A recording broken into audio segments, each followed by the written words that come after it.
2019-এর 8ই June 3 BJP কর্মী খুন সন্দেশখালীতে। সেই ঘটনায় সিবিআই তদন্ত। সিবিআই তদন্তের নির্দেশ বিচারপতি জয় সেনগুপ্তর। প্রতিনিধি অর্ণব এই মুহূর্তে আমাদের সঙ্গে রয়েছেন। অর্ণব, আজ বিচারপতি জয় সেনগুপ্তের পর্যবেক্ষণ কি ছিল? দেখো, শুধুমাত্র রায়ের অংশটাকে তিনি ঘোষণা করেছেন। তার যা অপারেটিভ অংশকে যে দুটো সিআইডি তদন্ত করছিল, মানে যাদের দেহ পাওয়া গিয়েছিল খুনের পর, প্রদীপ মণ্ডল এবং সুকান্ত মণ্ডল, তাদের ক্ষেত্রে এই মামলা ছিল তাদের পরিবারের, এবং দেবদাস মণ্ডলের দেহ এখনো পর্যন্ত উদ্ধার হয়নি, কিন্তু এলাকাবাসী এবং পরিবারের দাবি তাকেও খুন করা হয়েছে, বডি বা দেহ সেটা গুম করা হয়েছে। এবং এই দেবদাস মণ্ডলের ক্ষেত্রে সরাসরি শাহজাহান এবং তার কয়েকজন ছাত্রদের বিরুদ্ধে সরাসরি অভিযোগ ছিল, তারাই তাকে তুলে নিয়ে গিয়েছিল এবং কোনো ভেরিতে পুঁতে দেওয়া বা কোথাও একটা গুম করে দেওয়ার অভিযোগ ছিল।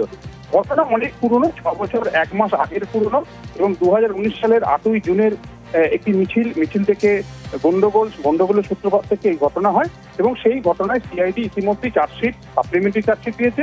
প্রথম চার্জশিটে শাহজাহানের নাম থাকলো, সাপ্লিমেন্টারি চার্জশিটে শাহজাহানের নাম আসে, যদিও আদালত মনে করছে এক্ষেত্রে ইডির ওপর শাহজাহানের বাহিনীর যে হামলার ঘটনা 2024 সালে জানুয়ারি মাসে ঘটেছে, সেই ঘটনার পর বিষয়টার মধ্যে এই শাহজাহান গুরুত্ব পেয়েছে সিআইডি তদন্তে, তার আগে পায়নি।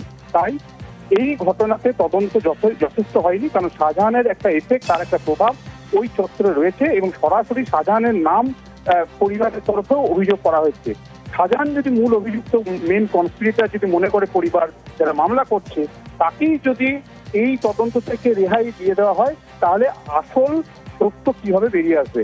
তাই এজেন্সি বদল হলো, সিআইডির কাছ থেকে সিবিআই এর হাতে দেওয়া হলো। তবে এটা ঠিক সিবিআই এর একজন জয়েন্ট ডিরেক্টরের নজরদারিতে তদন্ত হবে, এবং সিবিআই এর স্পেশাল ইনভেস্টিগেশন টিম তৈরি করে তদন্ত হবে, এবং নিম্ন আদালতে, এক্ষেত্রে সিবিআই যে আদালত হবে, সেই আদালতে নির্দিষ্ট সময় অন্তর অন্তর তদন্তের অগ্রগতি সাবমিট করতে হবে, এমনটা কিন্তু বিচারপতি জয় সেনগুপ্তের নির্দেশে জানিয়েছে। বেশ।